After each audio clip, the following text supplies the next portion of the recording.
നിങ്ങളുടെ സപ്പോർട്ട് കാരണം ഞാൻ പിന്നെ ആ സ്ഥലത്ത് തന്നെ എത്തിയിട്ടുണ്ട്. ഇവിടുത്തെ കൂടുതൽ കാര്യങ്ങൾ എന്തെങ്കിലും നമുക്കൊന്ന് ചോദിച്ചും കണ്ടു അറിയാം. അങ്ങനെയുള്ള സ്ഥലമാണ്. ഇവിടെയുണ്ട്, ഇവിടെയുണ്ട്. അപ്പോൾ എന്തായാലും ഇതിൻ്റെ അടുത്തായിട്ട് തന്നെ ഞാനൊരു പനമരം കൂടി കണ്ടു. അപ്പോൾ എനിക്ക് ഉറപ്പായിട്ട് ഈ സമയമാകുമ്പോൾ എന്തായാലും വളരെ പ്രസൻസ് കൂടുതലായിരിക്കും. ഞാൻ ആ പനമരം കൂടി ഒന്ന് കാണിച്ചു തരാം. ആ പനമരം തൊട്ടടുത്ത് തന്നെയാണ് ഈ പനമരം ഉള്ളത്. കുറച്ച് ഡേഞ്ചറസ് ഏരിയ തന്നെയാണിത്. ഇവിടുത്തെ പ്രസൻസും കാര്യങ്ങളെല്ലാം കൂടി നമുക്ക് നോക്കാം. ഈ സമയത്ത് രണ്ടരെങ്കിൽ നമുക്ക് നോക്കാം. ഇതിൻ്റെ പ്രസൻസ് ഉണ്ടെന്ന് നമുക്ക് അറിയണമല്ലോ. പാലമത്തിൻ്റെ അടുത്ത് തന്നെയാട്ടോ ഞാനിപ്പോൾ നിൽക്കണം.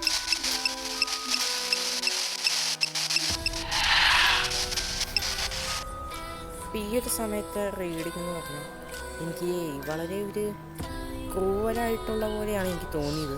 അങ്ങനത്തെ ഒരു ഹൊററായിട്ടുള്ളൊരു ശബ്ദമാണ് ഞാനിപ്പോൾ കേട്ടത്. അപ്പോൾ ഈ ഒരു സമയം എന്തായാലും എനിക്കൊരു ഡേഞ്ചറായിട്ട് തന്നെയാണ് തോന്നുന്നത്.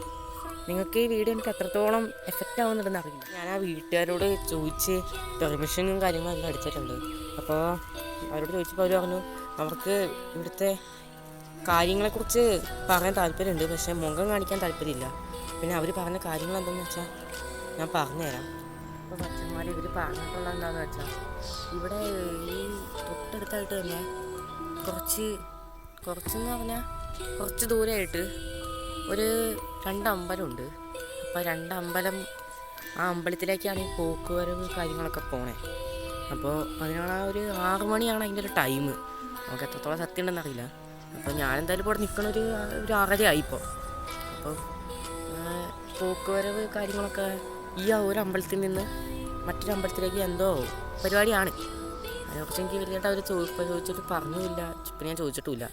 പിന്നെ ഈ പാലമരം എന്ന് പറഞ്ഞാൽ ഇത് എങ്ങനെ ഉണ്ടായെന്ന് ഇവർക്കറിയില്ല. അപ്പം ഇന്നൊരു അപൂർവത്തിലും കണ്ട് വന്നു പോയതാണെന്നാണ് തോന്നുന്നത്. അപ്പോൾ ഇത്രയുള്ള